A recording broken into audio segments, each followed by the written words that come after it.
ஒரு இனத்தினுடைய விடுதலையை ஆயுதங்களால் மட்டும் அடக்கிவிட முடியாது. இதுதான் உலக வரலாறு சொல்லுகின்ற பாடம்.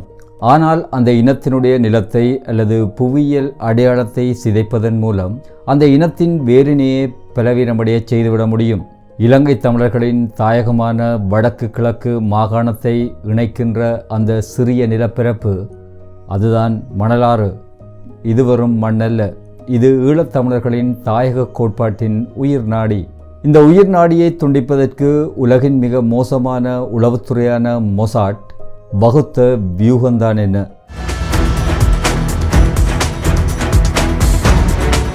பலஸ்தீனத்தில் பயன்படுத்தப்பட்ட நகால் என்ற முறை எவ்வாறு தமிழர் தாயகத்தில் பிரயோகிக்கப்பட்டது?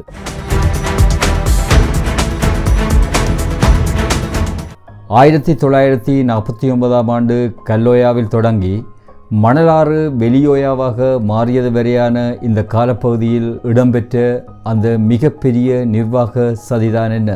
இன்று நாங்கள் பார்க்க போவது வெறும் குடியேற்ற திட்டங்கள் பற்றிய தகவல்கள் மட்டுமல்ல. ஒரு இனத்தின் நிலப்பரப்பை அவர்களுடைய வரைபடத்திலிருந்து அழிப்பதற்கு தீட்டப்பட்ட சர்வதேச சதித்திட்டம் என்ன என்பது தொடர்பாகத்தான் இன்றைய இந்த காணொளியில் சற்று விரிவாக பார்க்க போகின்றோம். இந்த காணொளியை ஸ்கிப் பண்ணாமல் முழுமையாக பாருங்கள்.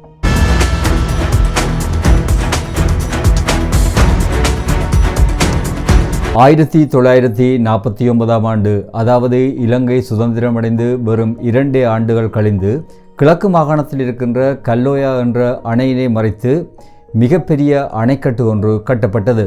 வெளிப்படையாக இந்த திட்டத்தின் நோக்கம் விவசாய அபிவிருத்தி அப்படி என்று கூறப்பட்டாலும், ஆனால் திரைமறைவில் நடந்ததோ வேறு.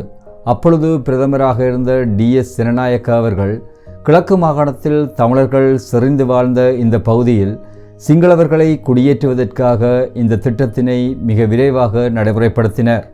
கண்டி கேகாலை பகுதியிலிருந்து ஆயிரக்கணக்கான சிங்கள மக்கள் இந்த பகுதிகளில் கொண்டு வந்து குடியேற்றப்பட்டார்கள். இது வெறும் குடியேற்ற திட்டம் மட்டுமல்ல, இது தமிழர்களுடைய இனப்பெரும்பலை மாற்றியமைப்பதற்காக செய்யப்பட்ட முதல் நடவடிக்கை அப்படி என்று சொல்லப்படுகின்றது. 1956ஆம் ஆண்டு தனி சிங்கள சட்டம் இலங்கையில் அறிமுகப்படுத்தப்பட்ட பொழுது நாடு முழுவதும் பதட்டமான ஒரு சூழ்நிலை காணப்பட்டது. இந்த காலப்பகுதியில் கல்லோயா பகுதியில் மத்திய பிரதேசமாக காணப்பட்ட இங்கினியாகல பகுதியில் சிங்களவர்களால் தமிழர்கள் படுகொலை செய்யப்பட்டார்கள்.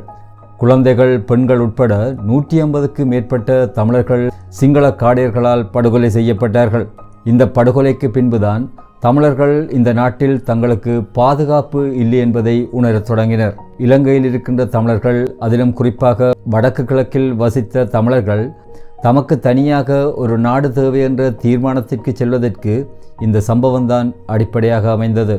தமிழர்கள் தங்களுடைய அரசியல் அபிலாசைகளை முன்னிறுத்தி நடாத்திய போராட்டங்கள் சிங்கள குண்டர்களாலும் இராணுவத்தினராலும் நசுக்கப்பட்டது. அகிம்சை வழி போராட்டங்களில் நம்பிக்கை இழந்த தமிழறிஞர்கள் ஆயுத போராட்டத்தினை முன்னெடுத்தார்கள். இப்படி ஆயுத போராட்டம் இலங்கையில் ஆரம்பிக்கப்பட்ட அந்த காலப்பகுதியில், அதிலும் குறிப்பாக 1977ஆம் ஆண்டு இலங்கையினுடைய அரசியலில் பாரிய ஒரு மாற்றம் ஏற்படுகின்றது. JR ஜெயவர்தன தலைமையிலான ஐக்கிய தேசிய கட்சி 1977ஆம் ஆண்டு இலங்கையினுடைய ஆட்சியினை கைப்பற்றுகின்றது. 1977ஆம் ஆண்டு பதவிக்கு வந்த JR ஜெயவர்தன அவர்கள் தமிழ் மக்களினுடைய ஆயுத போராட்டத்தினை நசுக்குவதற்கு தனியே இராணுவ நடவடிக்கையினை மட்டும் அவர் முன்னெடுக்கவில்லை. தமிழர்களுடைய போராட்டத்தினை நசுக்குவதற்கு JR ஜெயவர்தன அவர்கள் உலகில் மிக மோசமான உளவு அமைப்பு என்று சொல்லப்படுகின்ற இஸ்ரேலினுடைய மொசாட்டின் உதவியை நாடினார்.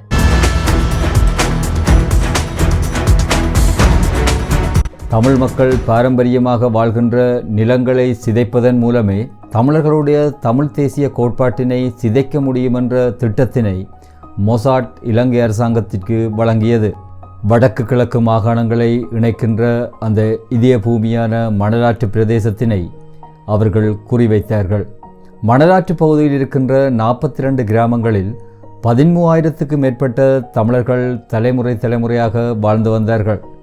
கொக்குளாய், கொக்குத்தொடுவாய், வவனியா வடக்கு, நாயாறு மற்றும் குமுளமுனி என இந்த கிராமங்களினுடைய பட்டியல் மிக நீளமானது. தனித்து இந்த பிரதேசம் விவசாயிகளுடைய குடியிருப்பாக மட்டும் இருக்கவில்லை.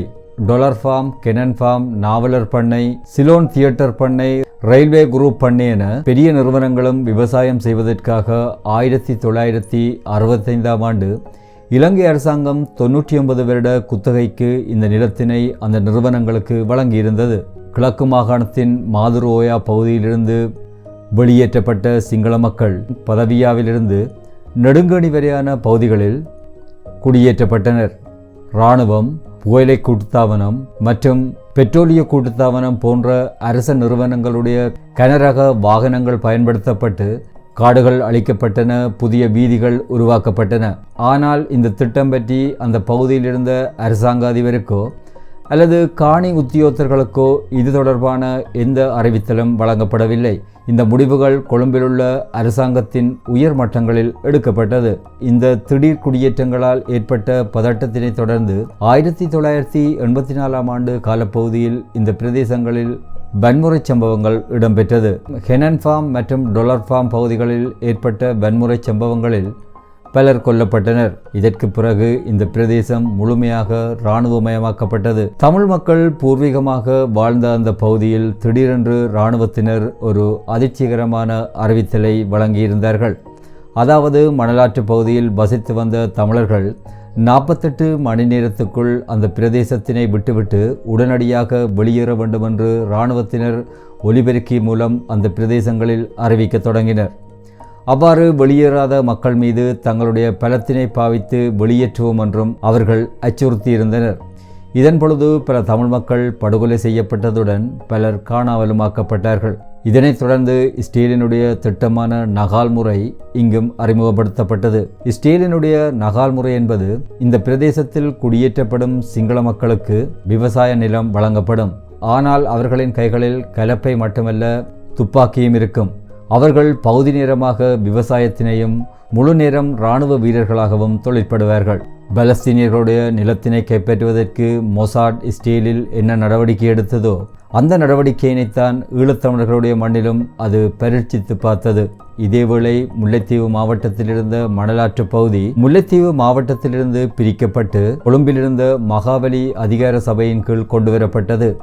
இவ்வாறு கொண்டுவரப்பட்ட மணலாற்று பகுதி மகாவலி எல் ஸ்கீம் என்று அறிமுகப்படுத்தப்பட்டது. இதே காலப்பகுதியில் தமிழர்களால் தலைமுறையாக பரம்பரையாக மணலாறு என்று அழைக்கப்பட்ட இந்த பகுதி வெளியோயா என்று பெயர் மாற்றப்பட்டது. தமிழர்களுக்கு சொந்தமான 25,000க்கு மேற்பட்ட ஏக்கர் கபளீகரம் செய்யப்பட்டு 13,000க்கு மேற்பட்ட சிங்கள மக்கள் இந்த பகுதியில் குடியேற்றப்பட்டார்கள். இதனைத் தொடர்ந்து தமிழர்களுடைய தாயக கோட்பாடு புவியியல் ரீதியாக இரண்டாக பிளவுபட்டது. இந்த குடியேற்றங்களை பாதுகாப்பதற்காக இலங்கை இராணுவத்தில் விசேட அதிரடிப்படை என்ற ஒரு முக்கியமான பிரிவு உருவாக்கப்பட்டது. இந்த பிரிவினை உருவாக்கி இதற்கு நேரடியாக மொசாட்டே இராணுவ பயிற்சியினையும் வழங்கியிருந்தது. குடியேற்றப்பட்ட சிங்கள மக்கள் ஊர்காவற்படைகளாக மாற்றப்பட்டார்கள்.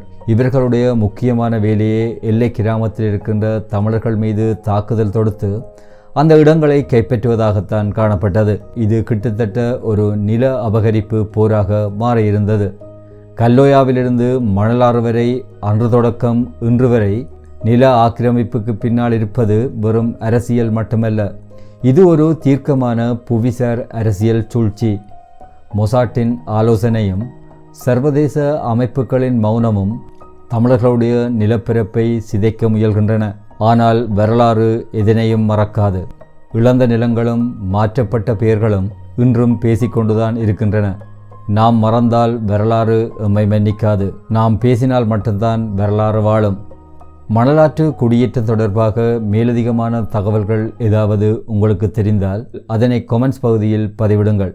மீண்டும் இதுபோன்ற இன்னொரு காணொளியில் உங்களை சந்திக்கும் வரை உங்களிடமிருந்து விடைபெற்றுக் கொள்கின்றேன். நன்றி, வணக்கம்.